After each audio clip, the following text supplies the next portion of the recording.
Бүгүн сөз сиздин апаңыз жөнүндө болот, Сүйүн апа жөнүндө болот.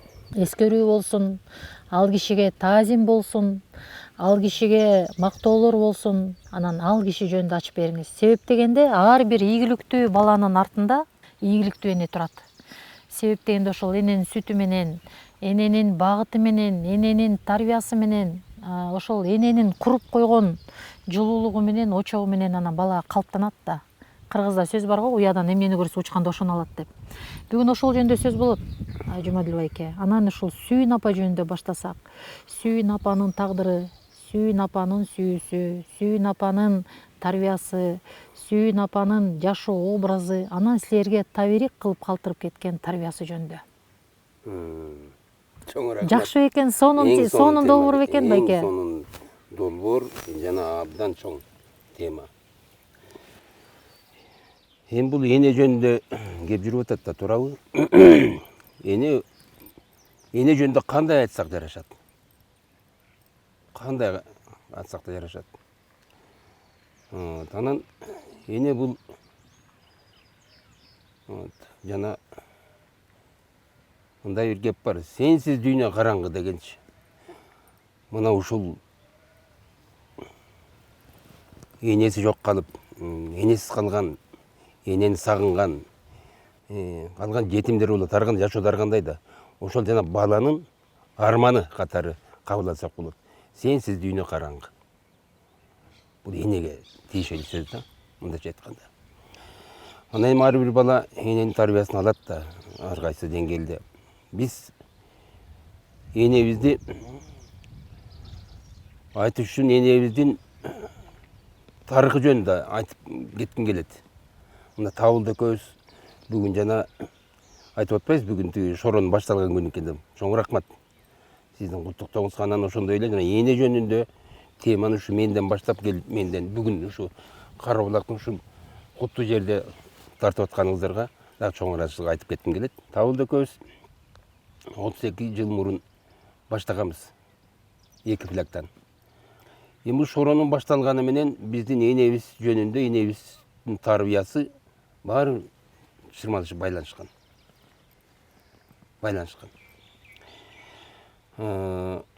Энем өзүбүздүн энебиз. Атамдын экинчи аялы болгон да. Токолу деп койсок болот эми. Себеби биринчи аялы атамдын бир кыз эле төрөп, 20 жашка чыкканча же эркек төрөбөйт, же кыз төрөбөйт, ушу бир бала боюнча калып калат. Анан кийин илбой адам эркек ойлойт да ал кезде, ошол кездеги. Анан туяк деген сөз бар. Туяк. Туякты бул эркек баланы айтат. Туяк калтырат деп, биз калтырат деп. Кыз андайга кирбейт.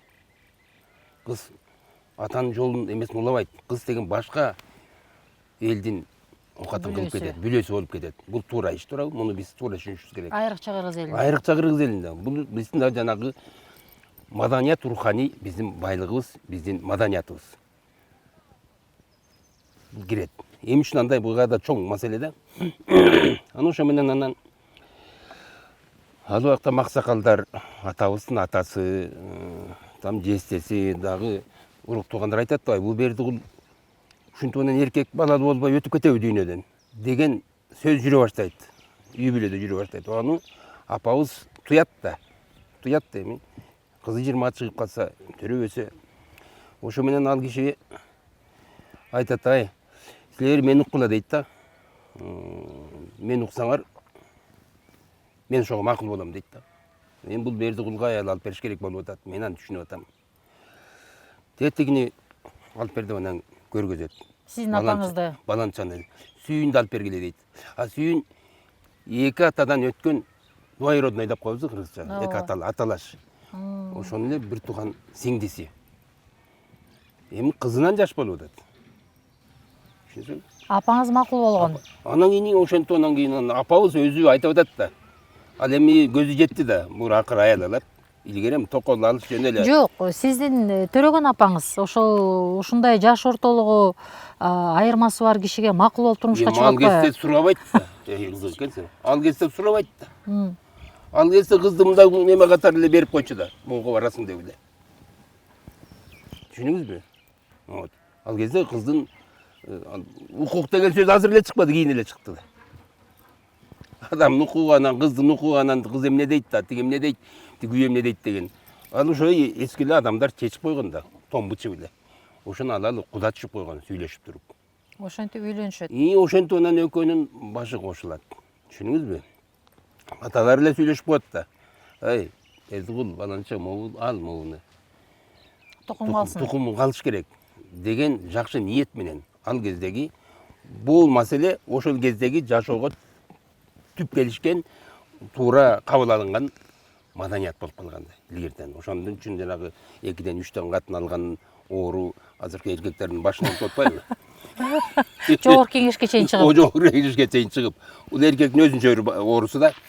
Аны ошо менен анан апабыз мына бул эмне деп түшүнсөк болот. Апабыз гуманный адам болгон, акылдуу адам болгон.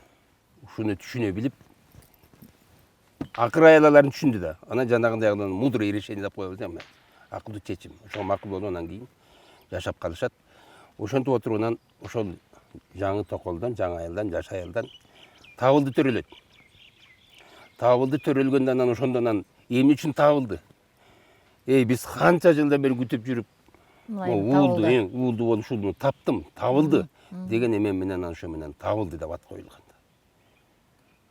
Түшүнүңүзбү? Кандай керемет, кандай максат, кандай жашоо, кандай сүйүнүч, укмуштай. Элестетип атам, албетте. Атам ошентип анан.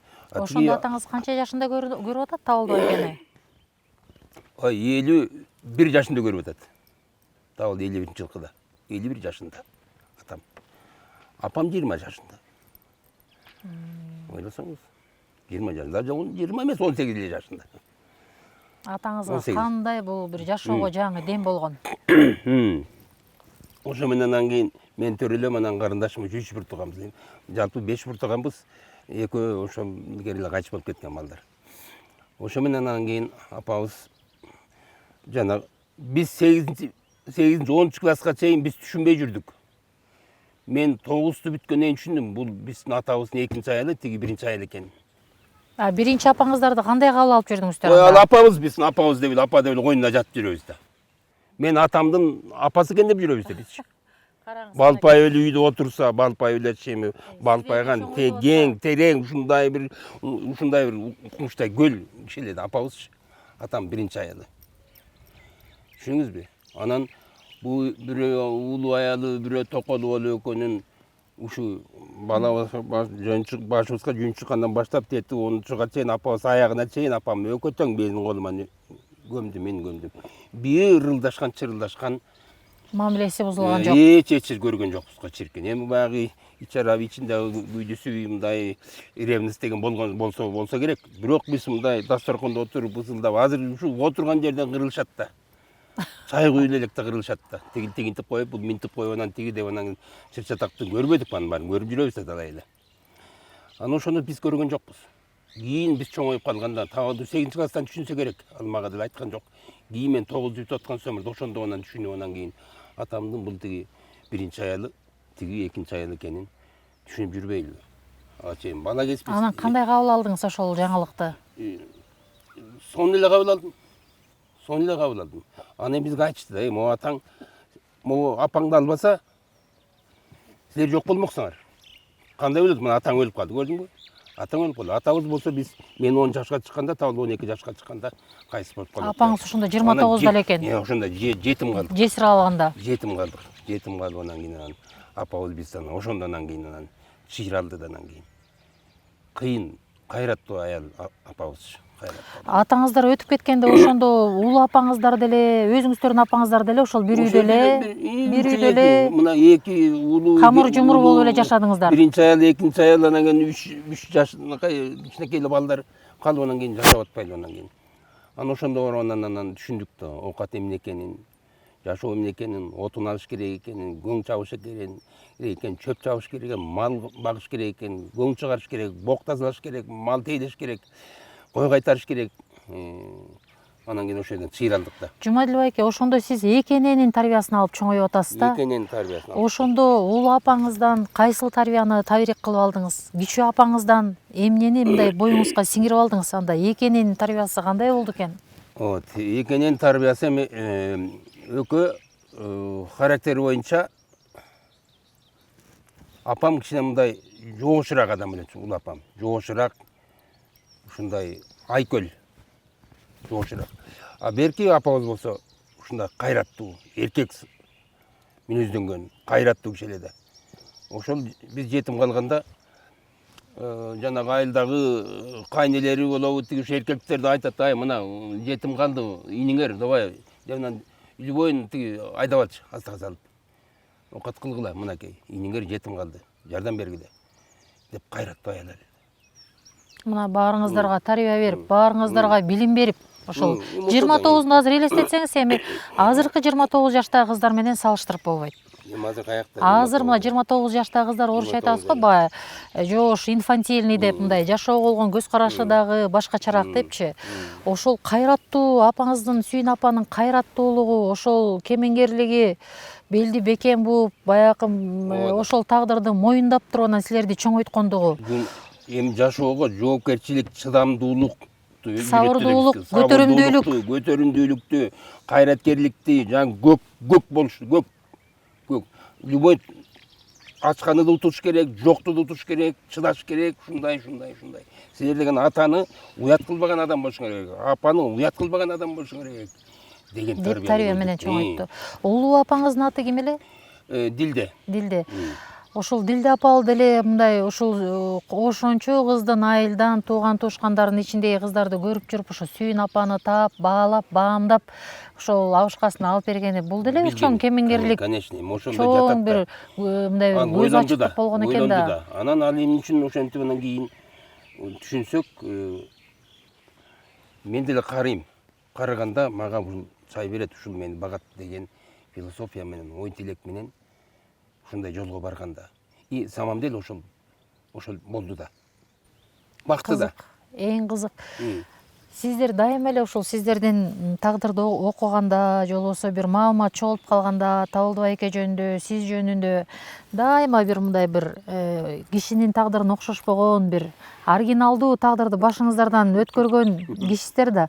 Эми ошол нерсе силерге бир Кудайдан мындай ыроолонгондой да. Ошол эми ушу бир үй бүлөдө эки апанын тарбиясын алып чоңойгон. Анан ошол бала кезде эле уядан эле баягы үй бүлөнүн институту деген. Анан ошол үй бүлөдөгү гумандуулук, ошол үй бүлөдөгү баалуулук, ошол үй бүлөдөгү сабырдуулук, анан бири-бирине болгон бир мамилени көрүп чоңоюп турсуздар да. Азыр биз баарыбыз эле башыбызда турат да, баланы кантип чоңойтобуз, кантип азыр айрыкча өз алдынча турмушка кошобуз, анан билим беребиз, анан деп эле башыбыз ооруп жүрбөйлүбү. Эң фундаменталь нерсе бала үчүн бул ата-эненин тарбиясы. Ата-эненин тарбиясы болбосо, как надо дегендей, керектүү деңгээлде, аны окуган курусун. Үй бүлөдө энедей Окугандан башка. Үй бүлөдө Жумадил байке, энедей баласын билген эч ким жок бул дүйнөдө. Баласынын мүнөзүн да билет, шыгын да билет, талантын да билет, жөндөмүн да билет. Кээде мындай бир келиңиз. Кээде баягы келечегин дагы эне ушул баламдан ушундай бир чыгат. Ушул баламдан бирөө чыгат деген бир сезимдер менен жашайбыз го. Мынакей мен да 4 баланын энесимин. Анан ушул үй бүлөдө сиздин апаңыз тарбиялап атканда милдет деген бар. Баарыбыз эле айылда чоңойгонбуз, үй бүлөдө баягы милдетти бөлүштүрөт. Ошол милдетти кандай кылып бөлүштүрүп берчү эле? Сиздин милдетиңиз эмне эле? Милдеттер жөн эле. Табылды ошол төрөлгөндөн баштап эле эң негизги биринчи табылган, издеп келип, көксөп жүрүп, баягы издеп жүрүп, күтүп жүрүп табылган бала. Ошол бойдон эле Табылдыбай экен, ошол бойдон эле жаркырап эле өттү. Жаркыраган жылдыз болду, үйдүн жылдызы болду. Ой табынке, ой табынке. Ошол биринчи тамак ичет, ошол кийимди биринчи кийет. Ошол жанагы тамак бышып аткандачы, ал жанагы жаңы эле быша электе минтип эле аргач жерин жеп анан кийин болтойн менен сер жей бергиле деп. Тамак келсе дагы, табыке, кел деп анан ошентип отуруп табылды. Атам, апамдар ошондой тарбияланган да. Мен ошону көрүп, мен да ошондой тарбияландым. Эми мындача айтканда бул айта берсе сөз көп. Табылды ушул жанагы азыркы мен сөзү менен айтканда табылды сырткы жумуштарды бүтүрчү. Үй бүлөнүн туусу. Үй бүлөнүн туусу, эркеси, бүт. Үй бүлөнүн герби гимни. Герб ошол биздин имидж, биздин репутация, биздин авторитеттиги. А мен тиякта эле короодо эле Кара жумуш. корону да караш керек, кара Кара жумуш. жумуш. А мен тамашалап айтып коем, мен негр болчумун деп. Эми ошондой эле. Бирок ушул бөлүнгөн нерсе мага аябай жакчы. Сиван менин сабагымды окуп берчү. Менин тиги класстын тапшырмамды окуп берчү. Ал китеп окучу, сабакта ошону окучу, бешке окучу. А мен тиякта мок чыгарып жүрөм да. Мал, сал, тиги бул бүт жумушту. Ага да жагат, мага да жагат. Ошентип экөөбүздүн ортобузда четкий линия болгон. Ушул сиз айткан так сызылган сызык ушул күнгө чейин эле Табылдыбай айке өтүп кеткенге чейин эле болду деп ойлойм да. Эми ошода акыркы күнгө чейин болду. Табылдыбай айкем ошол баягы жаркырап эле туу болуп эле ошол бизнестин Эгембердиевдердин ушул куруп койгон чоң империянын эле жылдызы болуп, ошонун бренди болуп, элге таанытып, элде ошол жүзү болуп.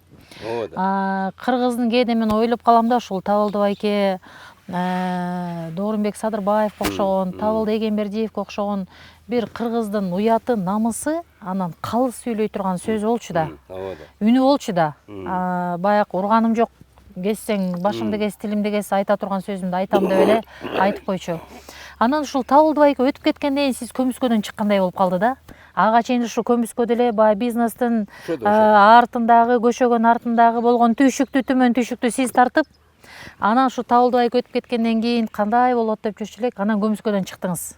Ошондой эле да, ошондой эле болду. Мен даже эл менен мындай жарык чыгып сүйлөшкөндөн коркчумун. Мен публичный адам эмес болчумун да. Себеби Табылды бүтүрчү тияктын баарынчы. Мен ошого ыраазы болом. А Табылды мен жазып аткан тиги подвалдагы жумуштарга ыраазы болот. Эми антип бөлүшпөсөк анан кандай окат болот? Ушул апаңыз, Сүйүн апа, ушул ийгиликтерге, сиздердин ийгилигиңизге эми Табылдыбай айкеден көп интервью алдым мен деле. Бирок ошол интервьюларда Табылдыбай айке дайыма апасын эстеп, биринчи колдоочу, биринчи сүрөөчү, биринчи ишенген мотиватор, биринчи спонсор, анан кийин ушул шоронун бүгүнкү ийгилигине эң биринчи башат болгон ишенген адам апам болчу деп дайыма айтчу да. Ушул бизнестин баштап атканда апаңыздын ролун сиздин көзүңүз менен. Эми апамдын ролу, мисалы, ошол кезде мисалы апам жаңгыз өзү Кызыл Ойдо калып атат. Табылдыны жиберди, оку, адам бол депчи. Андан кийин мени жиберди. Жүкен, адам бол, шаарга барып, адамга билим алгыла. Менден алган тарбияны алдыңар. Азыр жаман ушундай, билим алгыла. Анан карындашыбызды кетирип, анан өзү жаңгыз калып калып атпайбы? Жок, азыркы эмне болот? Бир баласын алып калат деп айкыштырчу. Ооба. Бир 15 кой, 20 эчки, анан 2 торпок, бир жылкы менен алып калат. Эмне десе? Мен ушул жерде төрөлгөм, ушул жерде өлөм. Эч жака кетпейсиңер, мени менен болгула дейт. Үйдүн күчүсү. Үйдүн күчүсү деп анан ошол тетиги баланы дагы 40 жылга калтырды. Ошо бала дагы айылда калды. Бул да эрдик, Жумадил байке. Ошо өзүнүн тагдырын тобокелге салып, мен менен карыдым, жашарымды жашадым. Алдым, ичтим, бала, силер келечиңер окугула, адам болгула деп бизди кетирип атты. Жоксо ыйлап туруп алсам мен калмакмын да азыр ошол жерде. Үйдүн түтүнүн булат. Ошол жерде мен эшик жабылып калбасын. Малчы болуп жүрмөкмүн, мен давно өлмөкмүн менчи. Бизде жашабайт 65ке жырган, 70ке чыккандар эптеп эле жашап атат. Мен давно өлмөкмүн. Сизде азыр эч ким 72 азыр мен 72 жашап атам, мен 72 деп эч ким айтпайт. Ошода бул эмне, бул апамдын салымы да, апамдын түшүнгөнү, апамдын философиясы, апамдын взгляды, көз карашы и так далее. Анан биз бирден балабызды бердик. Неберени. Ошону айтам да, анткени кыргыздардын салтында баягы ата-эненин, атанын баягы үйүн, турагын тыштап, анан апаны жалгыз тыштап кетип, анан ошол өзүңүздү күнөөлүү сезип. Аябай, анан биз айлабыз кетип, анан кийин балдарыбызды бердик. Дем алыш сайын барабыз. Ойдун көкүлүктөн кетпейт, апа эмне болуп атат, ооруп калдыбы, жатып калдыбы, кыйналдыбы, эмне болду, отун, суу, муздак, эми суу самырын жашоосу курусун, кыйын аяктачы. Оңой жашоо эмес аяктачы. Оңой менен аякка 70ке чыгыш кыйын. Суровый жашоо. Суук деген 40 градус. Ооба. Анан ошол эми туалет жок, ичкен жеген тиги бу, анан кийин билесиз да, анан жуунган, тазаланганы деген эми шарт жок да, эми азыр Кудайга шүгүргө болуп калды го азыркы заманда, билбейм. Ошо менен анан кийин биз жанагы Табылдынан идея келди, Табылда, тагы Жумадил, могу шорону баштайлы, ушуну жазайлы. Ушу эл журтка чыгаралы муну. Биздин ата бабадан калган неме. А бул апамдан калган наследие да. Апам бизди бала болуп башыбызга жүйүн чыккандан баштап үйдө максымсыз калган күнүбүз жок билбейбиз. Бул чоң тарбия мына. Анан биз ошону улам ичип, анан кийин жолчулар келип ичет. Ошонун келечегин билип анан таап алып жанагын тотпайбы. Ушул шоро деле, ушул жанакы сиздер жасап аткан улуттук даам деле бүт бар эле апаңыздын эле, мына супара, апаңыздын эле баягы колунан чыгып жүргөн даам. Ошол эле каттама, ошол эле жупка, ошол эле борсок, ошол эле чай, баягы курган чай дегендей, курулган чай деген. Ошонун баары балалыгыңыздан алып келаткан апаңыздан келген табирик болуп атат. Тарбия деп атат. А бирок ушуга эмнеге аралашып калдыңыздар? Мындан башка деле чоң бизнес бар эле. Эмнеге? Мына жана сиз сөзүңүздө айтып отурдуңуз, бул миссия депчи, мен муну моюндадым деп. Сайыз кулаганда баарыбыз эле жалдырап отуруп калбадыкпы? Сайыз кулагандачы. Иштеген ишибизден жок калдык. Магазинде эчтеке жок, ичерге жерге эчтеке жок. Анан ошо менен отуруп анан жанагы Табылда айтпадымбы? Бир күн Табылда айтып атат, Табылда эмне кылабыз? Эмне кылып кантип жан сактайбыз? Эмне иш менен алек болобуз? Себеби жанагы базар рыногу келип атпайбы? Горбачевдун жана перестройкасы бизге жаңы шамал келди, жаңы жыт келди. Бизге окшогон жаратмандарга жаңы жел келип атат. Жаңы мүмкүнчүлүктөр түзүлүп атат. Биз ошону сездик да. Сезип анан Табылда айтып атат, Жумадил, могу максымды коелу ушуну, ушуну эл ичет ушуну. Бул улуттук биздин ата бабадан калган мурас. Өзүбүз ичип жүрөбүз, келген кишилердин баары ичет, баары жакшы көрөт. Ошентип анан кийин баягы макул болуп анан кийин ошондон баштадык да. Чем-то должны заниматься. Жумадил байке, ошо мына сиз ичип жүргөн оокатыбыз болуп атат да. Аны ошону эле кайра элге кайтарып бердиңиздер ошол маалда. Ошону эме элге ичирели, ушу менен ушуну көрөлү деп. Потому что элге. Эми башка эмне болобуз, башка биз каяка барабыз, башка. Азыр мында жаңы окумуштуулар айтып атышпайбы, баягы баланын интеллектуалдык дарамети, баланын жөндөмү энеден келет дегендей кылыпчы. Эне тараптан келет, ошол эненин баягы тукумунан келет депчи. Ушул жаратмандык сизге каяктан келди? Жаныңыз тынбагандык кайдан келди? Эми жанды тындырып, бир жашынакай, бир башка жашоо образына өтүп дегендей. Же кандай? Жумадил байке, мен момдайды дайыма бир момтип мындай чайны муздап калган, ушундай биз шаарда баягы эми мүмкүнчүлүк жок да. Момтип бир жайлада отуруп төгүп алып, анан кийин сонунда ошондо кенен кесир караңызчы, жайлоо кенен болуп чайды муздап калганын жерге төгүп, чөпкө төгүп. Ушул жаратмандык кайдан сизге? Жаратмандык деген сөзүбүз мен өзүм таң калам да. Табылды деле экөөбүз отуруп анан кээде бул өзү билбейм кандай тет жактан келеби, генетикалык нерсе го бул. Бул өзү характер да. Биз экөөбүз да ушундай жанагы эмне деп коет атаң көрү. Атың өчкүр. Темперамент. Мүнөз, кулк мүнөз. Кулк мүнөз бүт могу жерде, жүрөктө, денеде, канда бар темперамент. Менин темпераментим Табылдагы температура экөөбүздүкү башкача. Биз мындай тынч уктаган күнүбүз болбойт.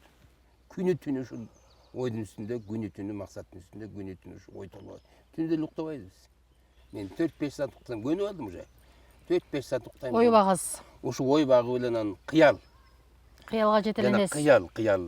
Кыял оорутат да, кыял менен ушул кыял менен жашайсың. Ооба. Менин аным да ошол, азыгым да ошол, тамагым да ошол, жолдошум да ошол, билбейм эмнем да ошол бүт.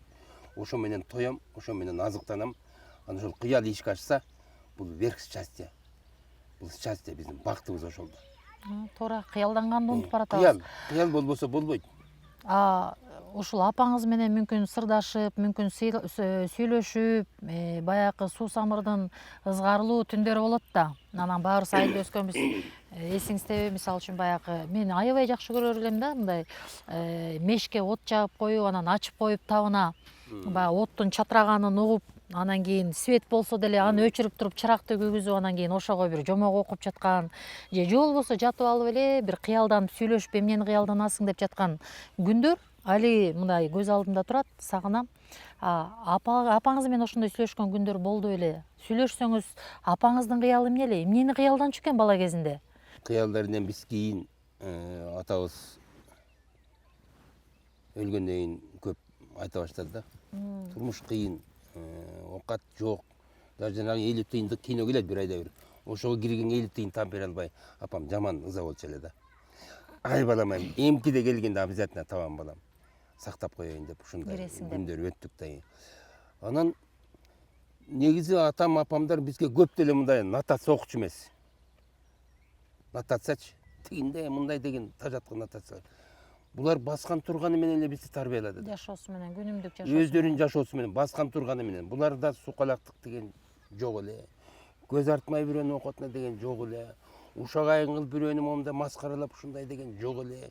Булар только сам собой занимались, өздөрүн ушу окат кантип ушу выживание. Жанагындай жок болсо, ишиң жок болсо, алган айлыгың жок болсо, балдарың жетим болуп турса, анан эмне? Только иштеш керек. Иштеп и честный иштеш керек. Калп айтпагыла. Бирөөнү алдаган калп айтпаган. Биз ошону көрүп, көбүнчө бала азыркылар эми баланы кантип тарбиялайбыз дегенде проблема болуп атпайбы? Атайын тиги барышып, анан тиги жана указка менен, камчы менен, анан тиги угулга ал тарбия эмес. Бала өзүңдү көрүп анан тарбиялат. туура. Өзүң ичип келип анан ичпе десең кантип тарбияланат? Анан ичип алып, чегип алып, чекпе десең ал тарбия эмес. Тарбия эмес, өзүңдүн кылкың өзүң менен. Популизм ал. Анан өзүң тиги не кылбаган барын кылып, анан кийин келип айтсаң, жанагы эле трибунадан бирде айтып анан жазаган ишин башка болсо, көрүп атпайбы жашоо? Мына ошону көрүп тарбияланат бала. Коом да ошентип тарбияланат. Жапондордун жакшы макалы бар. Жокчулук чаармачылыкка алып келет дейт. Анан ошо выживание. Анан кийин В поисках жок болсо, жанагы отуруп калып барып таштап койсо, мисалычы, 4-5-өбүздү. Бизде мощный предприниматель чыгат. издене Как баштайбыз. выжить, да, как выжить. Ошол ситуация формирует человека. Жок, жанагындай кыйынчылык адамды тарбиялайт. Өткөндө ошо бир дагы агалар менен сүйлөшүп отурсак, эмнени эстейсиз, апаңыз жөнүндө эмнени эстейсиз десем, апам оокат жасаганда дайыма каңгылдап ырдачу эле дейт. Анан кийин ошол ырын эстейм дейт. Мен апам да жакшы ырдачу. Ырдачу эле. Апам жакшы ырдачу апам. Анан апам жана айыл боюнча эң иштерман апам эле да. Жаш апам. Чоң апам андай эмес. Өзүнүн апабы сүйүнөм.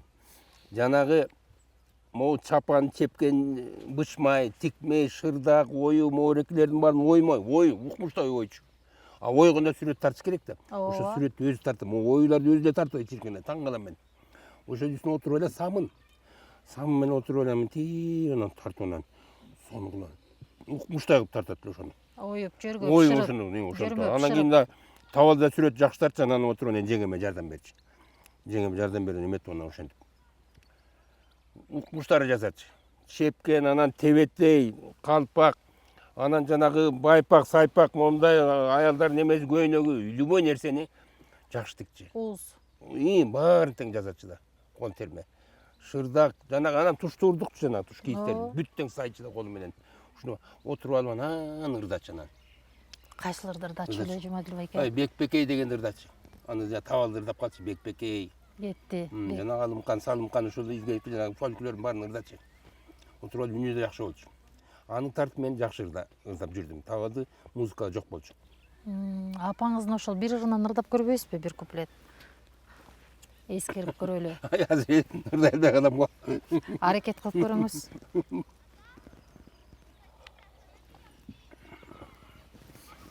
Унутуп калдым сөзүн, чынын айтып керек. Анан кийин баягы орустарда ассоциация деген сөз бар го. Бир нерсени элестеткенде биз баягы элести алып барабыз да. Азыр ошол апаңыздын ырларын ырдап жүргөн ырды укканда элестетесизби? Элеси келе калабы көз алдыңызга? Конечно, келет. Келбегенен. Чалгыда чапчы бакшы апам. Чалгы. Кадимкидей эле чөптү. Мен армияга кетип атам 71-жылы. Анан армияга кетип атам, анан барып анан жайында ошо как раз сентябрь айы болуп калды да. Тон баштан. Мені жанталашып кеткенше чаап қалайын деп, апам да менен қалбай чаап атпакшы. Аяп, апаңызды аяп чаап, бир топ жерин чаап берип кетем деп атасыз. Ошол кайсы ошондо где-то 34-35 ушундай жаш эле. Аял киши чаап атат. Кадимкидей ушинтип алып чабаар эле бакшы. Аны мен дагы мен кетип калсам кантип жашайсың апа дейм да бакшы. Бакшы, табалдысы биякта окуда. Ушундай. Ушу 29 жашында жесир калып 3 бала менен анан бир кайра турмуш курам деп Жок, андай болгон жок. дегдебей Андай болгон жок. бир Анан эми айыл калыбынан чыкпай кичинекей айылдын ичинде айыл ичинде тиги болот дем жанагындай аял жок эркектер болот да. Болот, жашоо. Башы бош тиякта келин турса деп ana ошондой жуучулар келген. Табыл деле билет, мен деле билем. Аны ким апам өзү айтып атпайбы? Ай балдарым, моякта бир чал бар экен, мени сурап келиптир. Мен күйөөгө кете берейинби деп бизди текшерип атпайбы? Ушундай ыйладым да. Жатып алыпчы.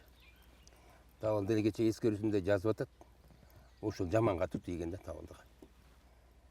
Денесет убийственный була. апаңыздын жанында башка Бүгүнкү кишини чейин көрүү. ыйлагым келет да ошону угам. Я рыдал. Анан апам сезди окшойт. Анан жок балдарым, барбайм өлүм көрөйүн, өлүп кетсин. Барбайм, мен силерди таштап каяка барам деп. Понимаете, ушундай болгон. Ошондон кийин биз аябай сак болуп калдык да. Сак болуп калдык. Мындай кишилер келип калат андай. Ушундай сак болуп калдык. Жаман болгонбуз ошо. Бизге аябылар чоң болгон да. А көрсө бул жөнөкөй эле тийип кете беришет экен балдарын таштап коюп эле. Анан тиги сименен жашайт жашабайсыз дегендей. То есть өз өмүрүн бакыш кыйып ушул анан акансы мына 85-95ке чыкты былтыр. Мына 1-2 жыл болуп калды апам өткөнүнө. Анан ушул өмүрүн сиздерге бизге арнады. арнады. Өмүрүн бизге арнады. Ошон үчүн биз булдан биз деле кутулбайбыз өмүр бою. Мына ушул тарбия, ушул милдет, ушул жоопкерчилик, ушул философия, ушул бизди кармаган ошол. Эң сонун Жумадил байке, баягы кээ бир адамдар конституциянын мыйзамдары менен жашайт. Кээ бир адамдар диндин баягы Курандын аяттары менен жашайт. Биздин үйлөдө дагы мен айтып калам, мен ушул мен да атам апамдын кызымын. Мен дагы өзүм жашоомдо ушул атамдын мыйзамдарын, атамдын айткан сөздөрүн ушул мына жашым өткөн сайын баалап огош бетер. Ушу атамдын айткан сөздөрү менен, мыйзамдары менен жашап келем. Атам мынтип айтчу эле, атам мондай деди эле, атам тирүү болсо эмне кандай болот эле, кандай кабыл алат эле деп келатам да. Ошол сиз апаңыздын айткан мыйзамдарын эстеп, анан апаңыз кайсыл сөздү көп айтып, анан апаңыз кайсыл сөздү көбүрөөк мындай бир насаат катары айтчу эле, эсиңизде калган? Аллачы адам болгула дечи. Адам болгула, алдабагыла адамдар. Адам болгула, түз сүйлөгүлө, бирөөнүн оокатына көз артпагыла. Арыңар өзүңөрдүн оокатыңарды өзүңөр кылгыла, өзүңөрдүн оокатыңар жоопкерчиликтүү болгула деген сөздөрдү айтчу да. Ал ошо өзүнөн эле баскан тургандан эле көрүнүп турат да. Бул сиздердин да мыктылыгыңыздар. Сиздердин да мыктылыгыңыздар. Ошол энен айткан насаатын аткарып куюлду да, бул жерге куюлду да. Бул деген жанагы мен фундамент деп атпайм, основа, бул фундаментальный тарбия. Бул болбосо, мына мындан эми мен дагы терең кирейин. Азыр кыргыз ким болот? Деги эле кыргыз ким болот 40 жылдан кийин деген маселени эч ким көтөрө элек. Биз могу 2-3 жыл менен эле жашап келатабыз. Деги эле кыргыз ким болот? Бул эмне деген сөз? Кыргыздын тили эмне болот? Кыргыздын руханий байлыгы эмне болот? Кыргыздын жана наследиеси эмне болот? Кыргыздын жанагы толгон токой баалуулуктар бар кыргыздынчы. Ошол эмне болот? Жазылган жана деги эле жазылбаган. Биз дагы бир 40 жылдан кыргыз болобузбу же эмне болуп калабыз деген мындай жок. Мындай багыт жок. Багыт жок. Тилибиз эмне болот мисалы? Кыргыз болот тогда, когда жанагы өзүнүн территориясы, чек-арасы, тили, руханий байлыгы, адаты, маданияты, ошол анан жанагы наследие, руханий балыктары сакталганда биз кыргыз мурасы атадан калган мурас сактап, жаман мурастарды жоготолу. Бизде көп мурастар бар, начар адаттарчы. Союздан башталган, эмеден башталган иш кылып итпай чотпой болгондон кийин кыргыздар анан кийин бирде 2 кыл 3 кыл молду чоюп алат. Көбөйтүпчү, абыртып жабыртып. Ошон үчүн негизги кыргызды кыргыз кыла турган руханий байлыктарды биз сактап калыш керек. Ошол маанилүү болуп атпайбы, Бул биздин философия. Биз Эң кыргыз, туура. антпесек биз идентичность деген сөз бар. Биз өзгөчөлүк деген, өзгөчөлүк сактап калбасак, анда билимин курусун, тапкан акчаң курусун, байлыгың курусун. Көптүн бири. Көптүн бири. Ошода мына, ушуну азыр жооп жок бугачы. Ушул долбоордун да максаты, бул энем жөнүндө деген, апам жөнүндө деген долбоордун максаты ошол болуп атат да. Себеп дегенде улутту аял төрөп, аял тарбиялайт. Бүгүнкү күндө өтө маанилүү болуп атат да, Жумадил байке, ушул кыздарыбызды туура тарбиялап, анткени ал эртең ошол тукумду улап, анан ошол төрөлгөн балдарга туура тарбия бериш керек. Салттуу үй бүлөдө, анан салттуу тарбия, жана сиз айтып аткан мурас, тил, маданият, үрп адат, салт сана, ызат деген нерсенин баары ушул үй бүлөдөн тарбияланат. Энеден берилет, эне тарбиялайт. Ошону айтып атам. Эне тарбиялайт. Ошон үчүн үйдөн тарбиялайт. Биринчи тарбия энеге тиешелүү. Эне кандай болсо ошондой. Эркек эми баягы таап келет, табышмак. Түркүктечи табышмак сырттан тиги болуп өлүп калат, багыш тиякта жоготот. Негизи ордо, уют могу жерде да, энеде да. Уютку эне. Эне опора, ошо энени эмчегин эмет, эненин ичинде жатат, эненин үнүн угат, ошондо ыйлап анан монтуп чыгат, анан 9 ай көтөрөт, анан кийин балат. Эмеге чейин деди, үйгө чыкканча чейин эненин мээрим, эненин мээрим. Биз ушуларды сактап калбасак, кыргыз болгону курусун. Кыргыздарда илгери эле ушул азыр эми жаңы илим психология деп атабыз, анан кийин да башка илимдердин баарын айтып атабыз. Бирок кыргыз илгери эле айткан экен да, энесин көрүп кызын ал. Мына энесине баа берген биринчи. Кандай эненин баласы? Анан кийин кандай эненин тарбиясын алып атат деп, мынакей ошон үчүн сиздин энеңизге биз кызыгып атканыбыз дагы, энеңиздин тарбиясына кызыгып атканыбыз дагы. Ошол Сүйүн апа эмнелерди айтып, эмнелерди көрсөтүп, кандай тарбия берип, ушул кандай уютка болуп, ушул Табылды байкеге, Жумадил байкеге кандай нерселердин үрүн септи, ошону сээп койду, ошого кызыгып атабыз. Ошол нерсе сиздин айткандарыңыз кыздарыбызга бир өрнөк болсун деген тилек болуп атат да азыр. Анан кийин ошол Сүйүн апаны кеп калганда, жана тарбиясы менен берчү, кайраттуу болчу деген нерсени айтып атасыз. Келиндерине кандай мамиле болду? Келиндерге аябай строгий мамиле жасачу. Строгий. Бирок справедливый. Акыйкаттуу, бирок жанагындай керектүү, жанагы кыргызга керектүү салттуу маданияттарды батыра албаган, ошону түшүнбөгөн келиндерди тимелечи ушундай азабын берчи. Болбойт дейм, тарбия. Болбойт мындай. Кандай мындай болбойт. Ошон үчүн бүгүнкү күндө жанагы тарбия деп атпайлыбы? Бизге кыргызга өзүнө тиешелүү жанагы идентичностьти сактап кала турган салттуу маданияттарыбызды сактап калуу жөнүндө биз иш-чара көрүшүбүз керек. Бул в основе идеология жатыш керек. Эмнеден башташ керек? Үй бүлөдөн санадан. Үй бүлөдөн. Бирок ошол үй бүлө институту деген отдельный сабак болуш керек. Жаштарды тарбия бериш керек да, момундай. Түшүнүп атасызбы? Бүгүнкү күндө ошол көп үй бүлө институту бузулду. Анан кийин атанын орду, анан кийин ошол кожоюндун орду, үй бүлөнүн башы. Мынакей үй бүлөнүн атасы деген ошол нерсе жоголду да.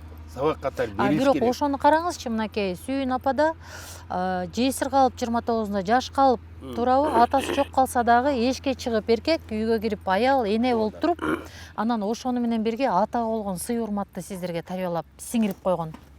Анан күчтүү Табылды байке, күчтүү Жумадил байке анан чыгып атат. Ошол атанын баягы күндө тартибин момтип 10 жашыңызда калсаңыз, анан кийин баягы көрө турган, калыптана турган, аң сезим калыптана турган маалда калып калып атасыз, атасы жок.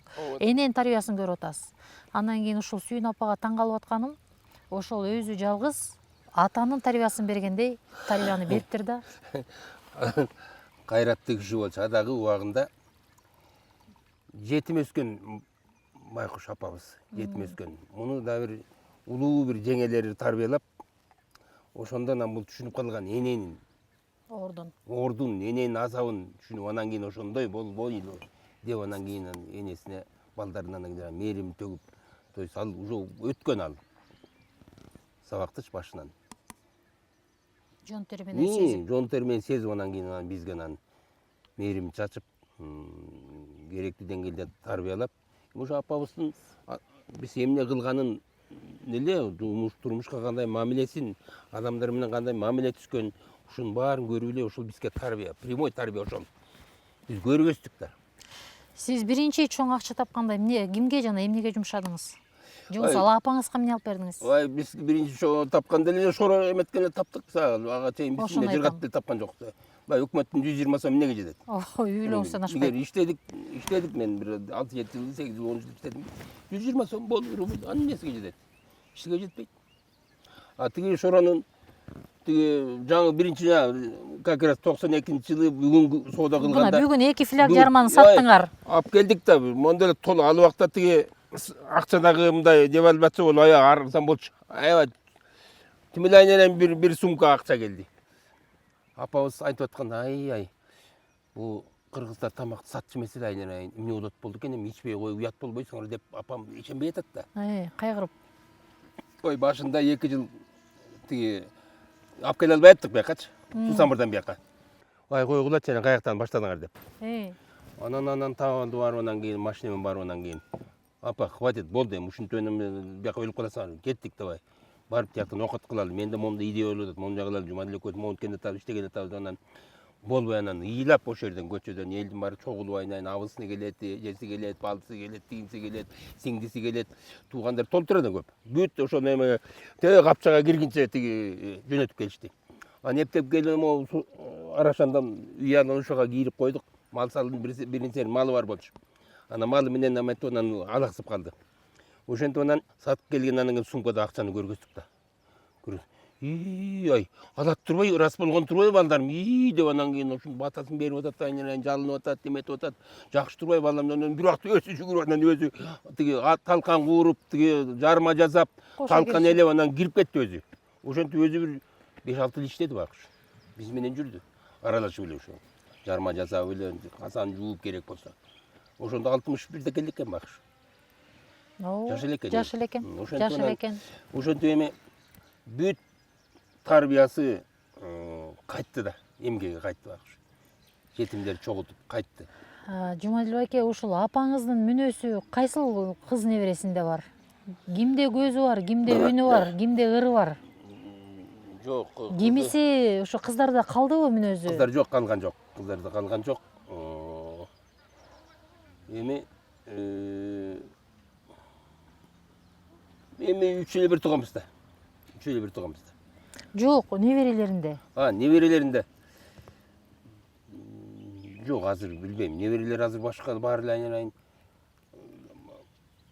Балконско келип калбады өзү эле. Биз орусча сүйлөйт азыр. Мен орус билимди жакшы берели дейбиз. Ал эмне алды орусчага берип атабыз. Кыргызчага берсек, материал жок. Билим ала албайт, тигиндей болуп калат, мындай болуп калат, анан кийин баары тең орусча сүйлөйт менин неберелерим азыр. Ушундай өзүнчө чоң проблемага такалдык. Өткөндө баалуулуктар жөнүндө сиз кеп кылып атасыз. Өткөндө бир жакшы тренинг болуп, анан ошол жөнүндө ошол жерден биздин эле ушул өзүбүздүн эжелер жанакы азыр эми эркек аял деген маселе болуп атат. Анан кийин эми эркектер кээ бирлери жок, мен эркек болбойт экенмин, мен өзүмдү башкача сезип атам дегендердин маселеси чыгып калды. Ургачы болуп атам дегендердин маселеси чыгып калды. Эми ал деле ошол биздин адамдар, биздин мекендештердечи. Анан мен ошол теманы айтып атканда айттым. Анан эже, ушул темага кантип карайсыз? Мына канча балаңыз бар десем, бир эле балам бар дейт, уулум бар дейт. Эми ошол бир уулуңуз үйлөнбөй калса, анан кийин сиздерде неберелер төрөлбөй калса, ошол бир небереңизде көзүңүз болбой калса, бир небереңизде үнүңүз, бир небереңизде мына кулпунган чачыңыз, бир небереңизде сиздин ырдаганыңыз, бир небереңизде акылыңыз болсо жакшы болбойт беле десем, аябай мынтип ойлонуп калды. Адам ошону менен өлбөстүк да. Мына адам ошону менен өлбөстүк. Биз балдарыбыздын үнү менен, анан алардын балдарынын үнү менен биз өлбөскө айланабыз. Мурас ошол да. Анан кийин ушул Сүйүн апанын мүнөзү мүмкүн ошол кайраты, мүмкүн жашоого болгон ошол баягы ток бейилдиги ошол бир балдарда Бар, табылда бар. көрсең эле бар, табылдыда бар, көп сапаттары бар. Неберелерде уланып атат. Анан кээ бир неберелерде бар, бирок булар орусча сүйлөп таптакыр жаңылтып атпайбы киши. Бул ким болот деп мен бүгүндөн баштап ойлой баштадым. Дилемма, чоң дилемма, барлык кыргызга дилемма. Эми ушу биз мына момунча компанияны жаратып, улуттук баалуулуктарды ордуна коюп деп укмуштай болуп атабыз. Бир жагынанчы бизнес жагынан, улуттук баалуулук монду. Экинчи жагынан неберелер үчүн Өзүңүздүн орусча сүйлөп анан неберелериңиз. кийин мени тупикке коюп атпайбы, мени эмне болот деп. Ош башым айланып калды. Понимаете? Анан балдарга айтам, монуңар мынтип атпайбы, кыргызча бербейсиңер десем, анан уже балдар келиндер өздөрү билет дем, каяка беришти. Аяктын уже лишний эмесине кийлеше албай калды азыр заман ушундай. Ушундайда апаңызды Өзү- эстеп кетесизби? Апам болгондо деп. Апам ал заман өтүп кетти дем. Ал заман өтүп кетти. Азыр биз мындай эле бер жакта эле чай ичип калдык. Бер жакта эле чай ичип калдык. Унчукпай тынч. Өзүбүзчө бизтерге тийишпейбиз айлай. Сен бизге тийишпегиле. Мына биз чайыбызды ичип атабыз. Келип кеткиле, же болбосо барабыз. Эми баягы үй бүлөлүк день рождения болот. Эми толгон токой кыргызда айланайын. Түз жерден биз эме табабыз. Майрам. Точ майрам. Алар жакшы Кудай шүгүр. Аны келишип атабыз, бөлүшүп атабыз, чай ичебиз, эметебиз, жакшы эле. Анан карап анан булар эмне болот эми? Кыргыз тилин билбей калса. Өткөндө Жумадил байке, бир жерге бир чоң илимий бир конференцияга барып калсам, бир өзүңүздө болгон байке басып келип, мени карап отурган. Андан кийин басып келип айтат: "Ушундай апам окшош экенсиң. Ушул чачың түйгөнүң так эле апамдын өзүндөй экен. Эшиктен кирип келатсаң, апам кирип келгендей элестетип, ушу ойго батып, анан конференцияны деле уккан жокмун" дейт.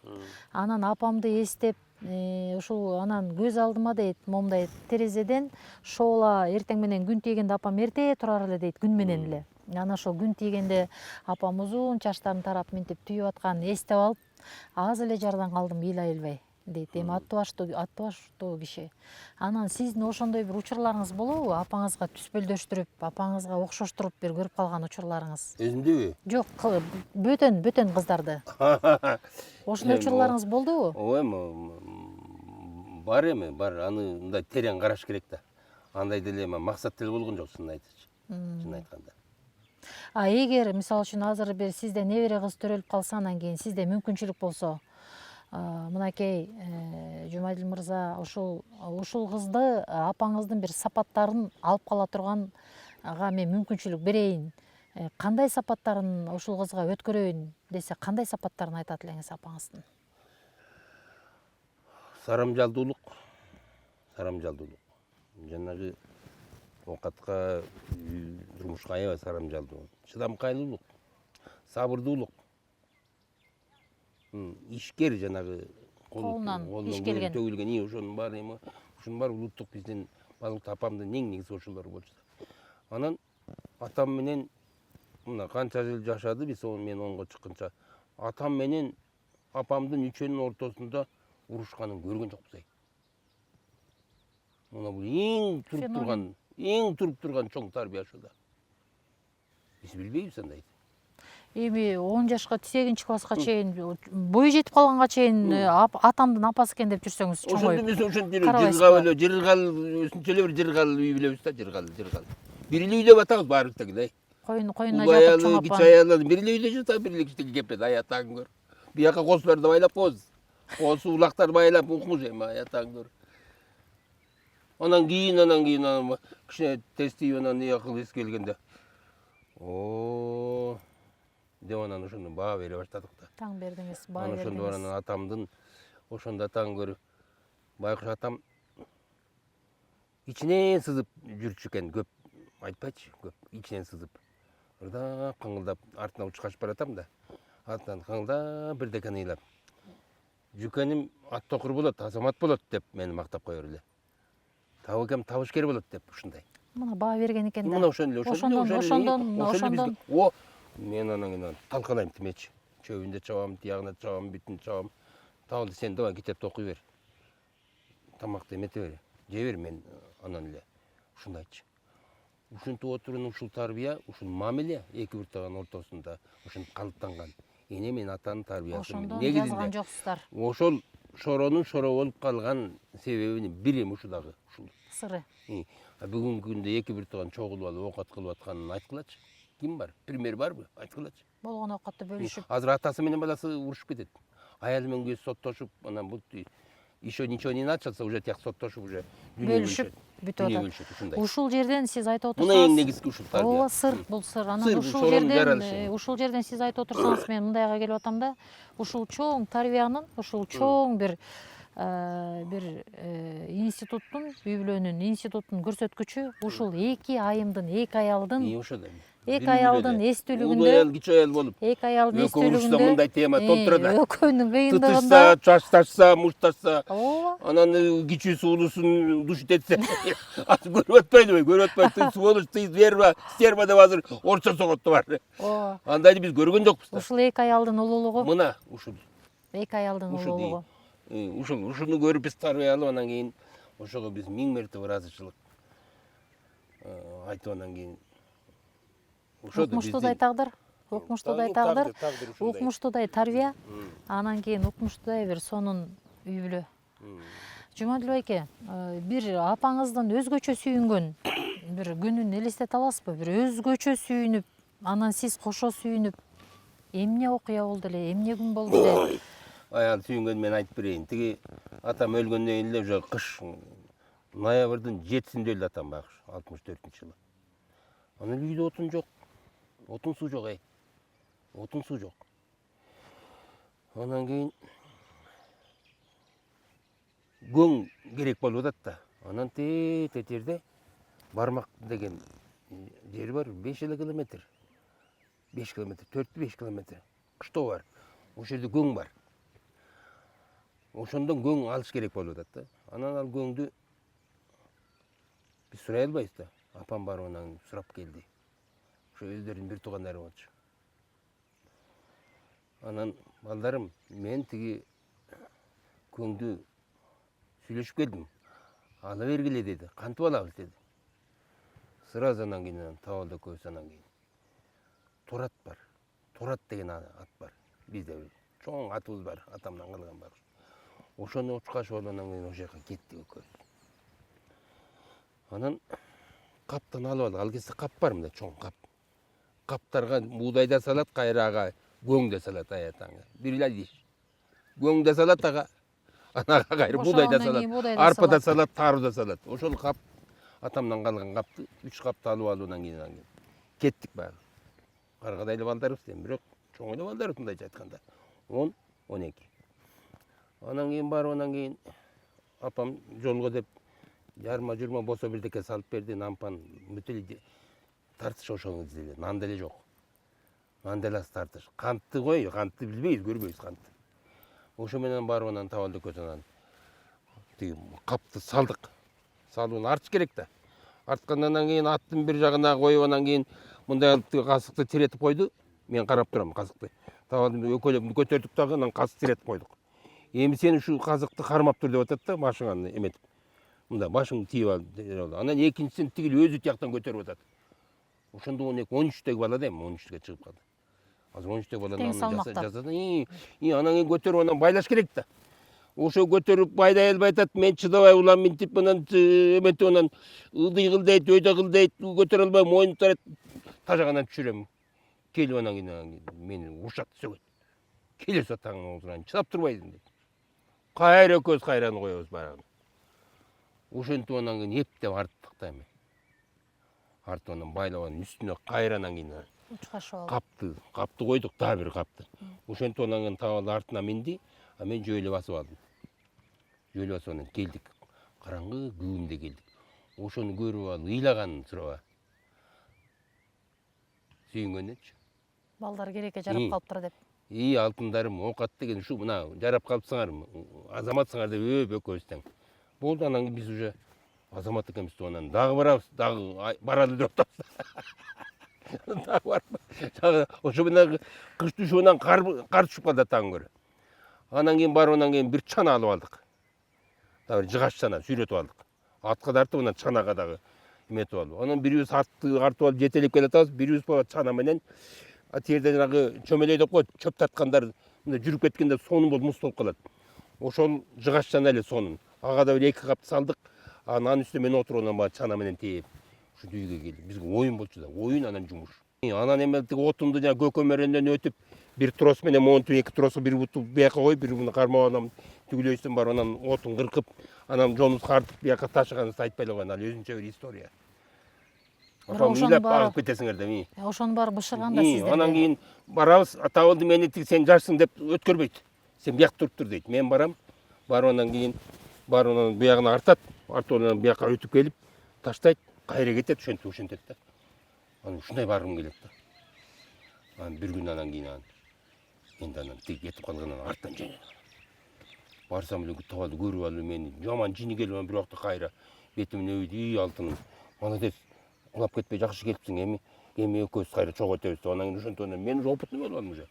Мен да баргым келип атат да. Кызык. Ошентип анан отун артабыз. Кичинен алып келип анан кийин бияка жыйып анан чана менен сүйрөп кетебиз кышында. Ошентип отун. Ошентип керекке жарап Ошону калганын көрүп апам анан көрүп, апаң анан кийин сүйүнгөн. мотивация берет да. Молодцы балдарым, сонун, жакшы, рахмат. Эми чоңоесуңар, силер да бир адам болосуңар деп. Эми кандай адам болобуз? Атабыз жок. Киного 50 тыйындык таап кире албасак, тыйын маселеси, тамак маселеси, жетишпеген оокат. Начар эле турчу экенбиз. Ошол киного 50 тыйын табылбаган учур башыңыздардан өткөрүп, анан чоң акчаны тапканда сиздин сезимдер, анан апаңыздын сезими кандай болду? Биз анан жана чоң акча деп өтпөйлү. Чоң акчаны эмне кылдык? Чоң акчаны кайра барып казан алдык. Кайра барып арпа алдык, кайра барып май алдык, талкан кууруп анан ошентип анан снежный ком болуп анан кетти. Биз мындай жакшы ботинке кийели, жакшы костюм кийели, жакшы машина алалы деген бизде жок бүгүнкү күнгө чейин. Мындай элден уялган эле тебиз жакшы машинанчы. Эми имидж, статус дегенде элечи. А так мен любой машина менен кете берем мен. Любой ботинке менен кете берем мен. Жүре берем мен ошондой эле. Көкүрөк токто. Табалды эле ошондой эле. Көкүрөк токто. Табалды эле ошондой. Табалды жөнөкөй. Эми бизде эң жөнөкөйлүк баалуулук бар да. Ата энебиз да ошону жөнөкөй болгондо, жөнөкөй. Жөнөкөй болгула. Мындай өйдөтөн карабагыла, манчыркабагыла, дүнүйөгө эме болбогула, дүнүйөгө көз каранды болбогула деген сөздөрдү да айт. Жумадил айке, баарыбызда апа бар, баарыбызда бир башыбызда бир арман бар дегендей. Ушул баягы учурунда апабыз тирүү кезинде, апаларыбыз тирүү кезинде баягы эми жашоонун шартына кээде баягы эмоция калтырып, пенделик кылып, ар кандай сөздөрдү айтып, кээде ошол жинибиздик ичинде мүнөзүбүздү көрсөткөн учурлар болот да. Анан ошол апалар өтүп кеткенден кийин эң кызыгы баягы сен урушкан, талашкан, бир сага сөз айткан нерсенин баары өчүп, унутулуп, элесиңде жалаң гана жакшы образ, жакшы сөздөрү, жылмаюусу, күлгөнү, эркелеткени, мээрими эле калат экен да. А сен түрөсүң да, сен баягы өзүңдүн кыялыңды, мүнөзүңдү айтып алганыңды унута элексиң да. Анан баягы апаңдын урушканы, талашканы калып, жылуу сезими элесиңде калып, а сенин баягы кайшы айтканың унутулбай, анан ошол ортодогу баягы дисбаланс сени кыйнай берет экен да. Эмнеге ошентип, ошондо айтпай эле койсом болмок деген нерсе. Же болбосо эмнеге ошондо айтпай калдым, айтсам болмок, алып барсам болмок, алып берсем болмок деген бир өкүнүч. Сизде ошондой өкүнүч барбы? Же айтсам болмок деген, же айтпай эле койсом болмок, аттың ай деген апаңызды эстегенде. Эми апамды эстегенде азыркы мен жашап аткан аялым 50 жыл болоюн деп калды. Ушул аялды мен апамдын ушуну аласың деген рекомендациясы менен алгам. Түшүнүңүзбү? Ушу апамдын Бир сөзү. бир сөзү. Себеби ушу бир карыздан кутулайынчы дедим да. Муну менен да кутула албайсың, энеденчи. Деги ушул кишинин бир эмесин, кересин аткарайын деп анан кийин алдым. Алып анан ала качып бардым андагы. Айылга, тез Соморго. Ала качып барып анан, мына апа, сиз айткан аялды алып келдим дедим. Анан кийин сакманга кетип калдыр, үй жабык. ысык эле суу. Сакманда жүрөт. Анан кийин анан сүйүнүп, ошо менен анан келинди тосуп астына барып дегенде ошентип анан 3-4 күн жүрүп анан кийин анан кетип калдым анан. Мына аял деген аялыңды алып келдим, эми оокатын кыла бер депчи. Мындайча ичимен протез кылып атам да өзүмчү.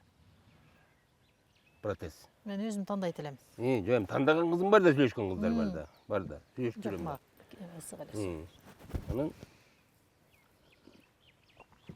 мына эми жата беришет. Анан бир айдан кийин келди, эчтеп алчы. Бияка шаарга мен барбай койдум. Анан келди, кандай жатасыңар деп сурашып. Анан жүрдү, бирден баштай жүрдү. Анан арыңга да барып келдик ушундай иши кылып. Анан эми кой мен кетейин балдарым деп ошентип атат. Ой, кетсеңер анда чогуу кеткиле давай бассейнде кийин. Десем, өзүң көрөйүн, эмне деп атасың сен? Эмне эле айтып атасың сен деп эле. Ай, мына аял сиздики, келин сиздики, алып кетип кете бергиле, жашай бергиле. Мен башым бош койгула. Ал дегенде алып бердим мынакей. Өзүң көрөйүн, эмнеси бул? Кой, антпе. Ме жашагыла айнай, ме. Кереги жок сенин келинчегиң мага. Деп анан кийин. Иттей ооруп кетти кайрат. Болду апа дедим, апа кечирип коеюн мен. Я пошутил боюна тамашалап атат. Өзү көрө ошентип тамашалай дейт. Ошентип анан кийин ошентип жашап калдык. Ошондо эми баягы мен протестни эме кылып атам да, эмнерге, чын эле жанды койбойт, ушуну ал деп эле. Анан мынакей алып берейин деп атасыз. Ооба, анан ошо менен мына Кудай буйруса мына 50 жыл болоюн деп калдык, 48 жыл болду. Жашап атабыз, жаман эмес.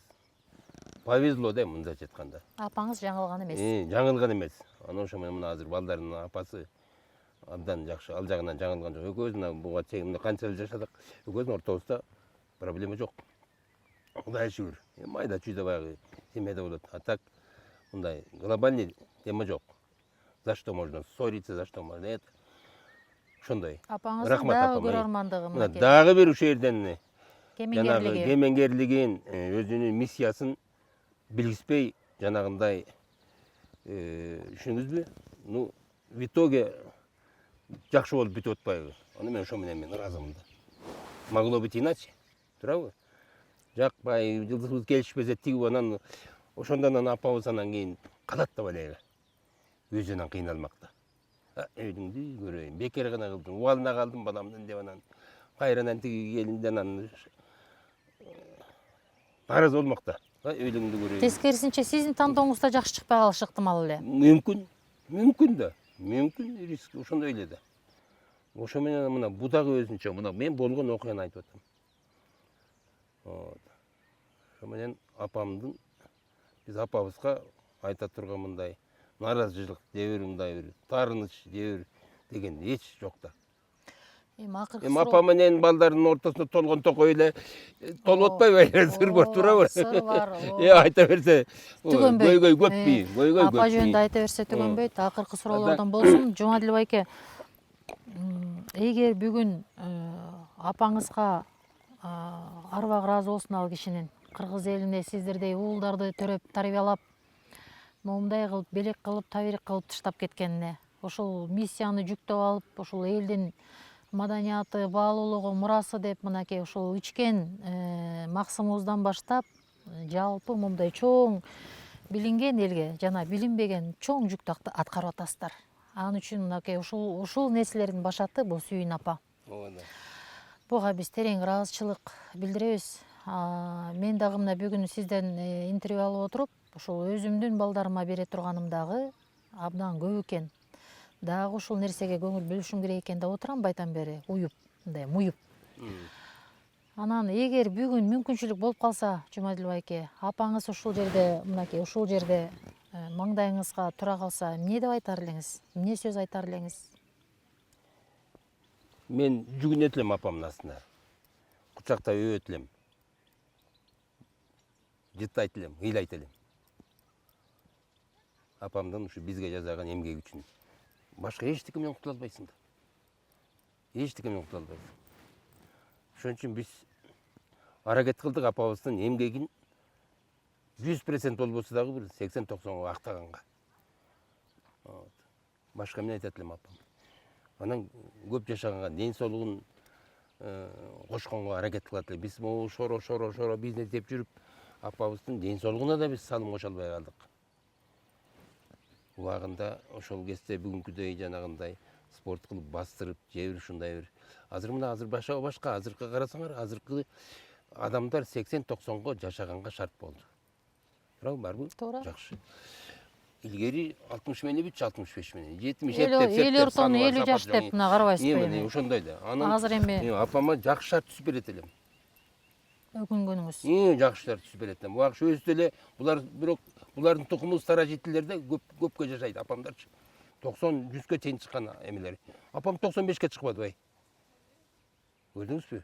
Вот. Эң сонун. Бул эми жетим кезинде эмнени гана көргөн жок, багыш. Кандай кыйынчылыкты көргөн жок. Анан буга жакшы багуу жарашса, убагында түшүнүпчү. Анан жакшы жанагындай спорт деп коебуз, жаңы жашоо жанагындай здоровый образ жизни деп коебуз. Тамак дагынан система питания тигүүсүн бар эмесе, апам 100-дү, 110-ду жөн эле жашамак. Жыгылып кетип, могу жамбаштан сынып анан жатып калды 1,5 жылчы. Жанагы келини бакты, жанагы мен келинчегим. Бакты, мына ошол убайын көрөт деген ошол. Кайненин камырынан деген сөз бар го. Ушул келиндер кайненин камырынан болдубу? Сонунда кайненин камыры ошол өз алып берди, өз анан өз колунан кетти. Акыркы күнгө чейин жана мен келинчегим бакты, баласындай бакты. Мен ошого ыраазымын.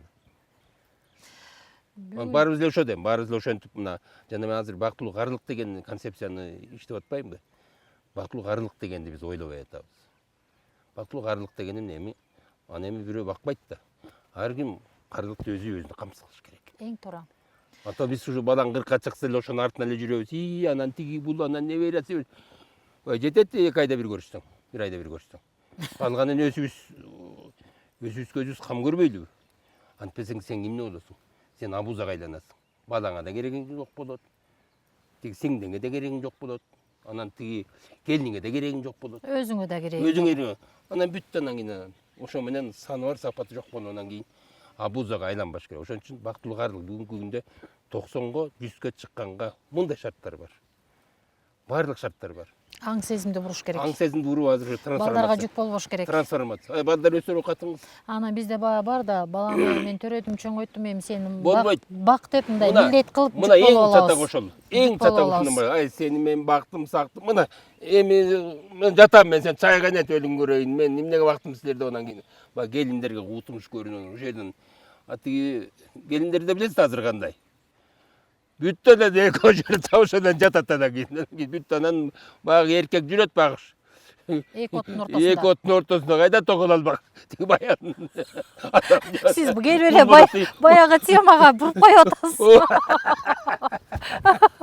Ошо да. Жана бактылуу карылык дегенди бул жаңы концепция, жаңы идея. Кыргыздар бул жөнүндө ойлонбой атабыз.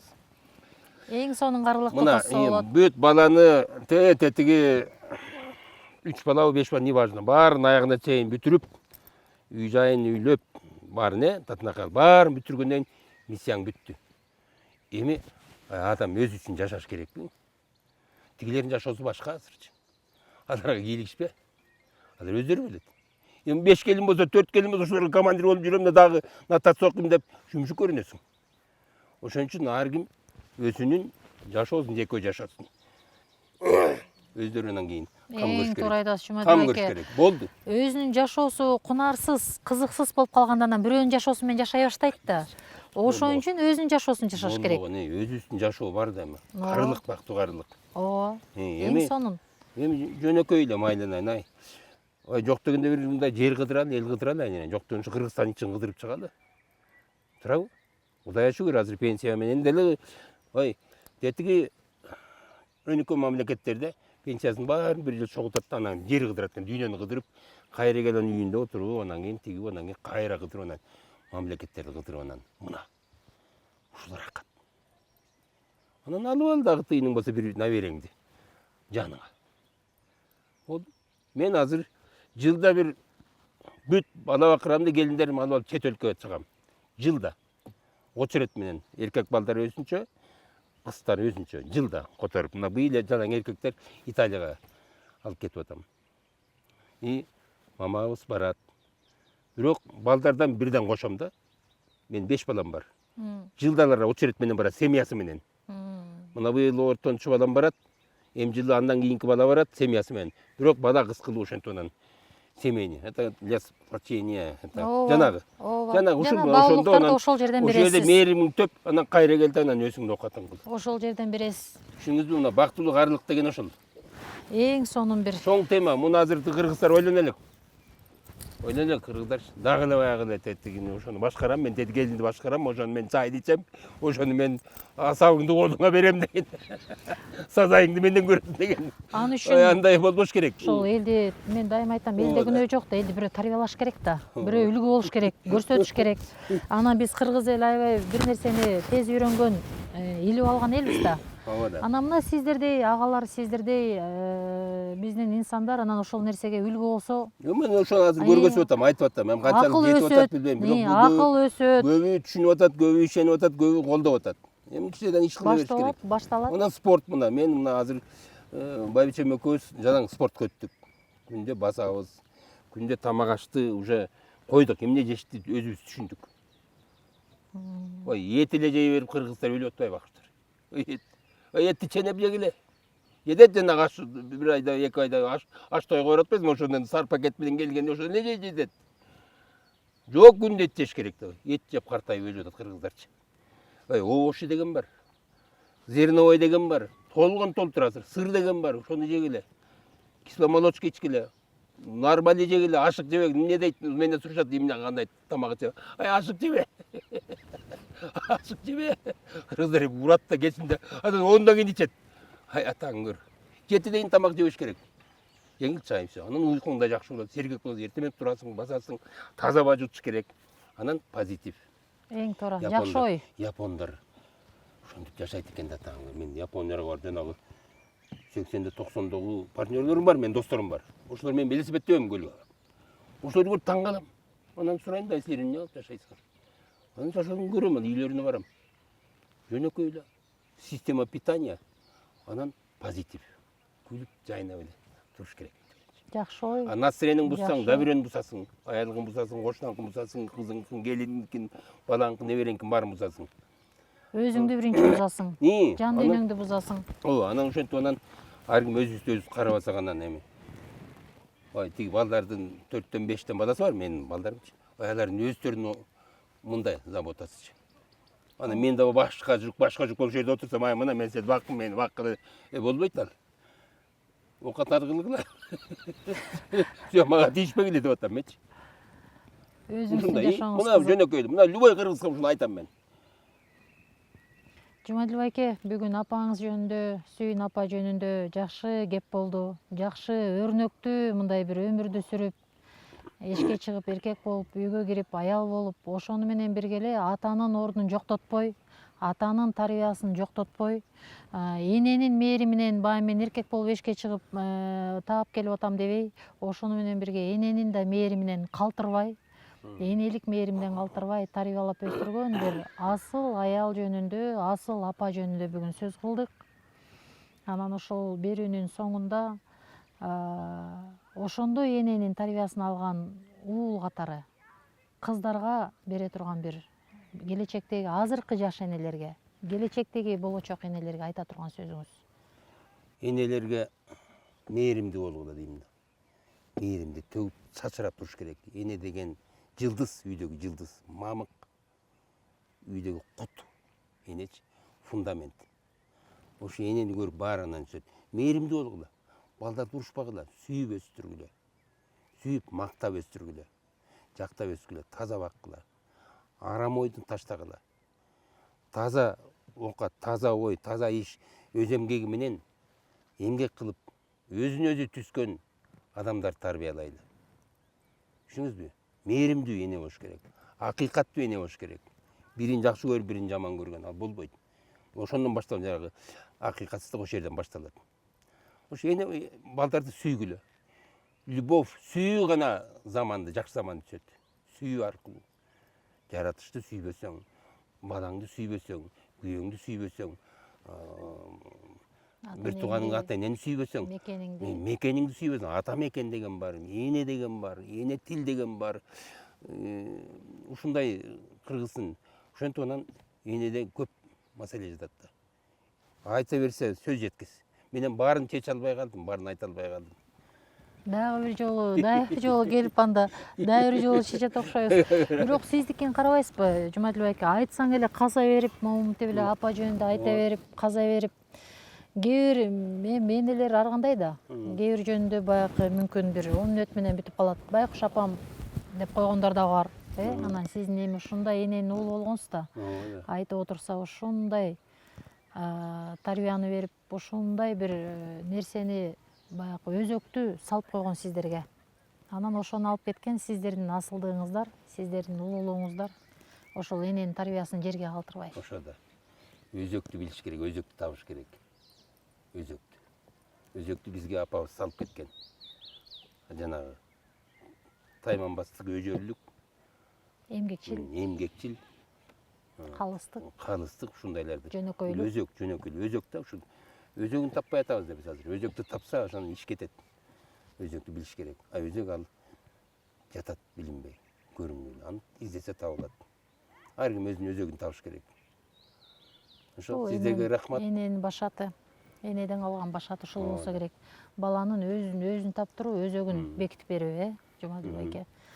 Урматтуу биздин көрүүчүлөр, биз бүгүн мынакей улуу инсан, биздин агабыз, жердешибиз, биздин сыймыгыбыз Жумадил Эгембердиев агабыздын апасы жөнүндө азын оолак кеп кылдык. Жумадил байке дагы айтканымдан айтпаганым көбүрөөк болуп калды деп атат.